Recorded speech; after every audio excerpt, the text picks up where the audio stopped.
I was born and raised in Mexico, came to this country when I was 15 because of the experience I had in high school and in college and how difficult it was for me.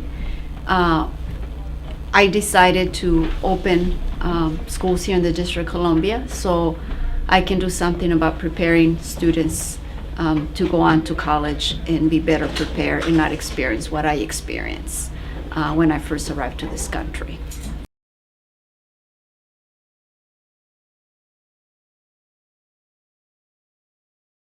So my vision was to do whatever I could to make sure that young people in this country, especially immigrant and low-income minorities, would have an opportunity to get a good education and to go on to college and complete college and be able to realize their dreams. That was my vision when I decided to open my schools. And my vision, as I said before, was influenced because of my own personal experience. When I decided that I wanted to open the schools to offer young people a better education, I knew I wanted to open a school that would just focus on preparing students to go to college again, because I learned that many minorities were not going to college, were not graduating, first of all, from high school. And if they were going to college, not many of them were, but if they were going to college, they were not graduating. So I wanted to open a school where the expectation is that my students were going to go to college, that they were going to be prepared. But I also felt that I needed to create a school where we could provide support for our students. So from day one, I knew I needed to recruit mentors for students. I knew I needed to hire social workers to make sure that they were there for the students. And that was sort of my strategy, that if I were to open a school, needed to be college prep, needed to have the supports. But I also, the name of my school is Cesar Chavez. The name of the school is Public Policy. I wanted to name it after someone that fought for the rights of migrant workers, sort of the Martin Luther King in the Hispanic community, someone that my students can be inspired. He worked so hard and influenced, changing the working conditions of those that were working in very poor working conditions. And I wanted my students to know, no matter who they are, how humble their backgrounds are, they can make a big difference in other people's life. Also, public policy. I believe being in the District of Columbia was really, really important to have access to a lot of the public policy resources. Congress, a lot of public policy organizations that are here to influence policy. I wanted my students to gain those skills and feel that who better than my students to know how to improve their own communities. And that's why the public policy focus and my strategy to make sure that I could achieve my goal was, the college prep, the support, and the public policy focus.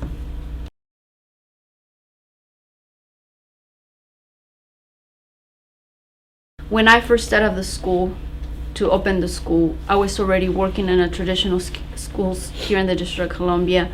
During that time, I got to know a lot of people that saw how committed I was and how important it was for me to really help students be successful. So when I thought of the school, I went to people that knew me and trusted me, and I trusted them, and I asked them to help me open the school. That was the first step, and that was really important. Once I had people that believed in me, then I applied to open the school. And also what I did is I went to community centers, to churches, to places to talk to parents and tell them about what I was trying to do, and promising them that I was going to do a really good job with their children. I told them it was going to be hard. We had Saturday school, that we were going to demand a lot, and I think the parents believed in me and trusted me, and that was great. And also I had to find new teachers. I had to find a place to rent. Just imagine starting something from scratch. You have to build it up, and it was the same thing. I had to go talk to teachers and say, come to my new school, this is what we're trying to do.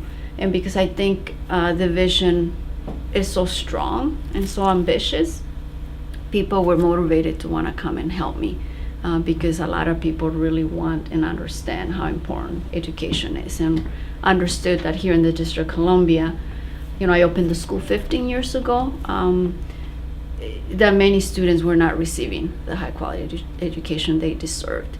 So it was easy to get people to help me, and it was easy to convince parents to enroll their children in my school. I started with 60 students in a basement in Southwest, where the Safeway is now on M Street, near the arena stage.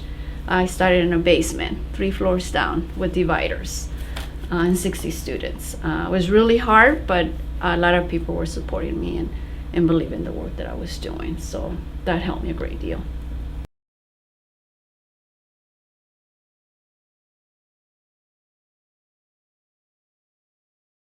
I believe because of my own background, and what I experienced when I came to this country and the struggles that I had to go through, that helped me identify with a lot of people here in the District of Columbia, especially the Hispanic community. But I think in general, I think having the desire to achieve more, having the desire to give back, I think that definitely I was able to identify with people and the work that I was trying to do, and really being very clear on the values that I had in starting this school, and that is to believe that every young person that come to my school can achieve all they want, and that it was really important that we demand of our students and that we expect the best and that we push and that we don't settle for less than that. I think those values are the values that are part of Chavez. Those, the fact that I believe I can connect to the experiences of other people and what I went through and what I'm trying to do, that really has helped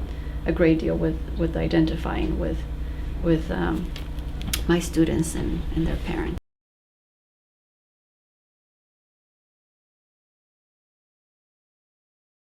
I think, as I mentioned before, is because of the vision of the school.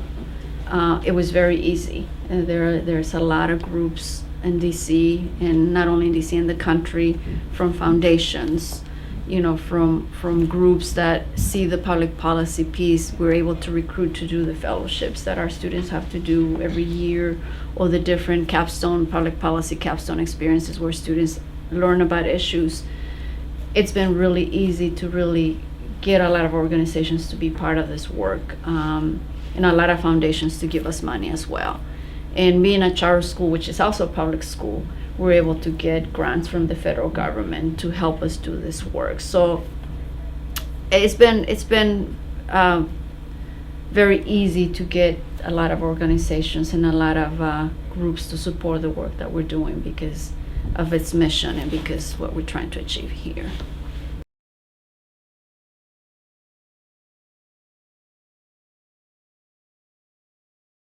Being a public school, it was easy because the Department of Education makes a lot of grants available, for schools like charter schools, and there's grants that are available as well. In the government, federal and local government, education is their top priority. So there's a lot of support. It changes depending on the administration that's and the White House, but overall the support for education is very strong. The same in the local government, as you guys know.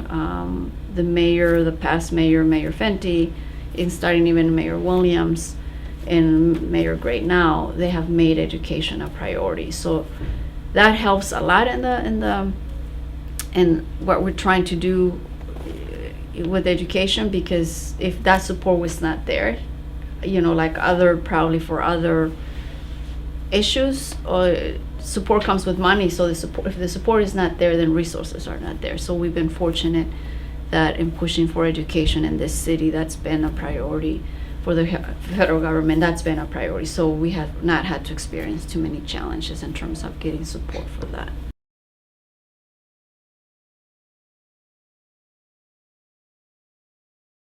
Easy because grants are available to the federal government. Also, the state makes available resources for that. And there's many foundations like the Gates Foundations, the Walton Foundation, and others foundations that support education. So it's been, been able to access those resources. It's becoming a little bit more challenging because, as you know, there's many charter schools in the District of Columbia. So we're competing for money, you could say. So it becomes a little bit more challenging to try to raise money, because we have to raise money at least anywhere from $500,000 to $1 million every year to support the work we're doing. And we're interested in raising more because we want to increase the salaries for teachers. So that's going to be a big challenge moving forward, and us trying to find resources to be able to have additional monies to pay teachers. But overall, for education, the access to funding, federal, state, and private monies have been there. It's just it's becoming a little bit more competitive nowadays because of so many charter schools in the city.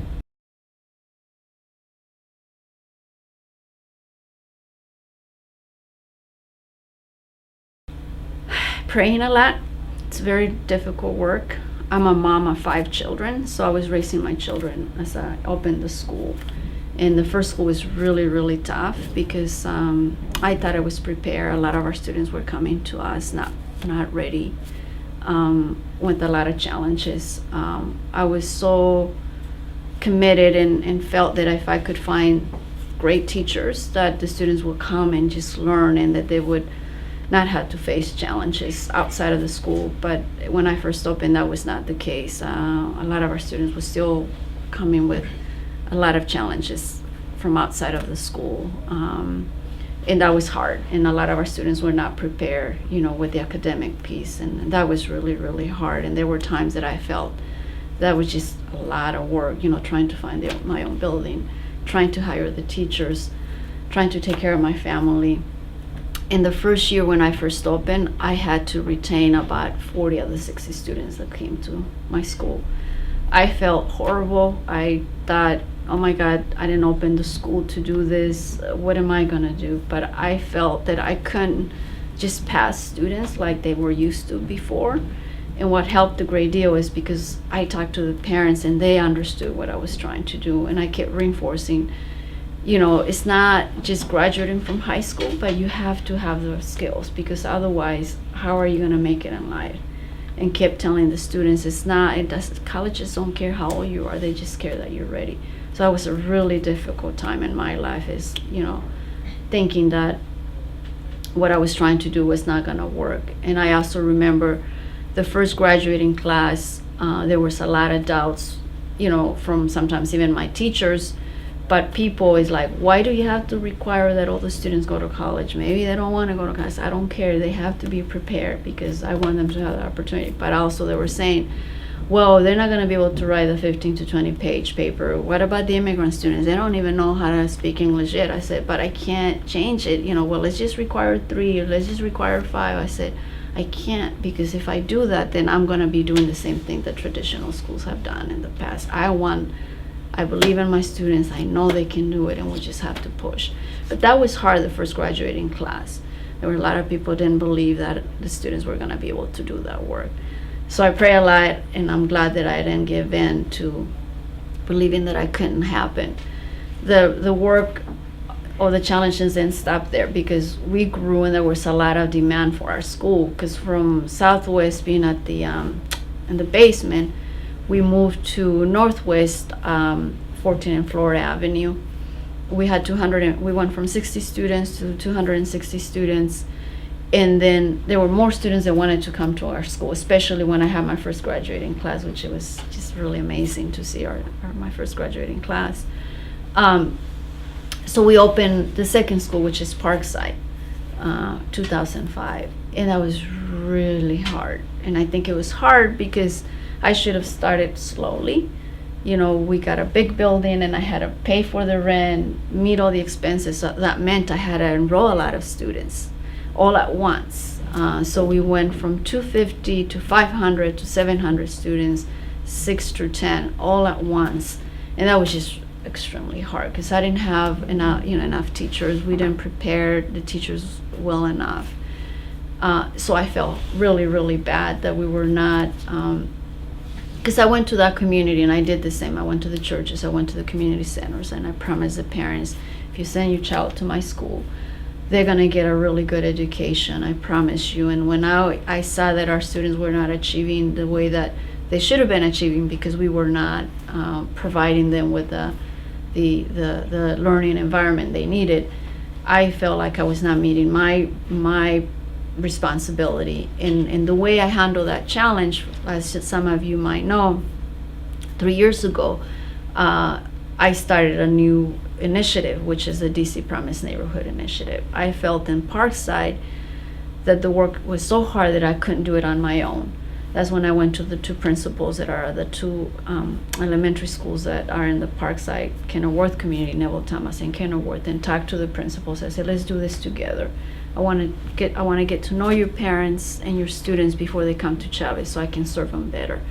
And from there, we applied to a grant at the Department of Education. When President Obama became president, he was a community organizer, as you know, and he understood that in low-income communities is really important.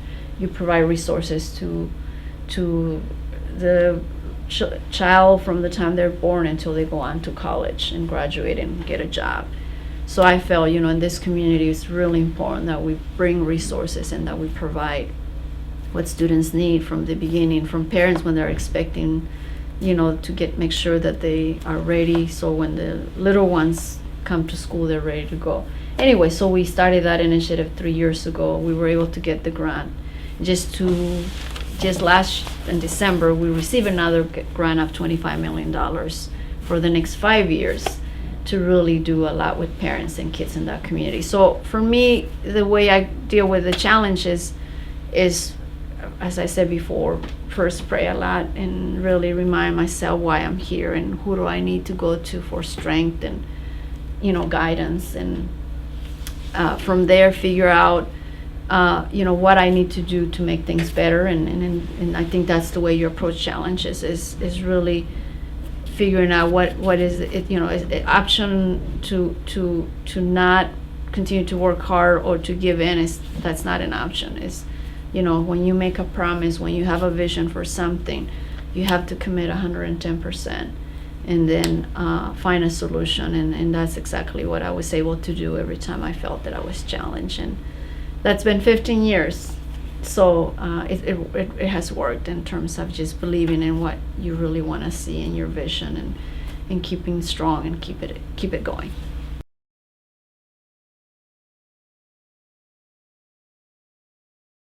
I guess in the District of Columbia, it's this Hispanic population is growing more, and I think what motivated me at first is that when I started the first school and when we moved to the Columbia Heights area, seeing the need of a lot of Hispanic families, looking for better schools, that was really important for me to be able to offer that for our families. And my hope is that continues to be the case. And I felt that it's really an advantage for our students to interact with each other, and because at the end of the day, the students that live in this city are the next leaders. And it's our job as educators to make sure that you guys are experiencing different cultures, you're experiencing, finding what connects you, what makes you who you are, and deciding that together you're going to make things better for others, you're going to make things better for the city. So for me, it's not been a challenge. In the contrary, it's been a great opportunity to be able to bring students together of different backgrounds, and I think we even need to do more. I think right now we still have not enough opportunities for also students of that live in Ward 3 to be able to interact with our students. I think, again, unless we have students learning from each other, it's going to be difficult to expect that together we're going to solve the problem. So I welcome the challenge of diversity, and I hope that we can do more things with students of different backgrounds.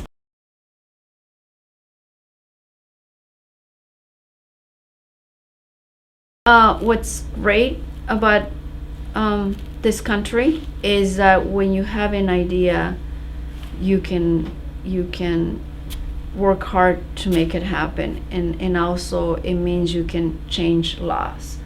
So I don't know how many years ago someone pushed to have a charter school law. Someone decided, and again, I'm sorry, I should know the history, but I don't recall it, that we needed to have alternatives to the public school system we had, because it was not working as it should be working. And because that law was created 20 years ago maybe, charter schools exist, and it created a movement of school reform. It created the opportunity for people like me, and you would have that same opportunity if you decide to pursue it, not just create my own school and offer students a better opportunity. So that school reform movement, you could say it's been a blessing, because I think it really has impacted the way we do education throughout the country. I believe that's going to keep moving very strong in the future, and I believe technology is going to be the next big thing that we have to incorporate in education, so you guys and those coming behind you can really take advantage of technology and how we can learn better through technology. And I believe through technology, we no longer have to worry about you not having the same access to information that other students have in their more well-to-do areas. I think through technology, everyone is going to have access to the same information. So that's very exciting, and that's becoming a big part of education.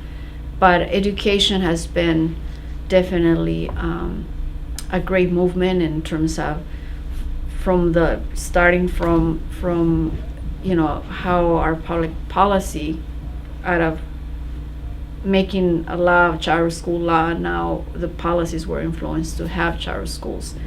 But I was mentioning technology is going to be really important. But I personally believe that the next movement that has to happen is sort of a little bit what we're doing in Parkside, Kenilworth, with the DC Promise Neighborhood Initiative. I think if in the long run we really want to solve the disparities of those that have and those that don't have, that the way that needs to happen is really taking communities and providing the resources to empower parents and young people that live in communities that don't have the resources, to be able to create those communities where every child can have access to great education, to recreational resources. Just like any other community, you want every child in America and every community to have those resources. So to me, the next movement needs to be not just education by itself, not just health, but how do we take care of everything so we don't continue to have these disparities of some children having access to resources and some don't. So I will encourage my students, I will encourage young people to be determined to do whatever it takes to make sure that we take care of each other, and to make sure that every young person in America gets what they deserve and have the opportunities that they need to have to achieve their dreams.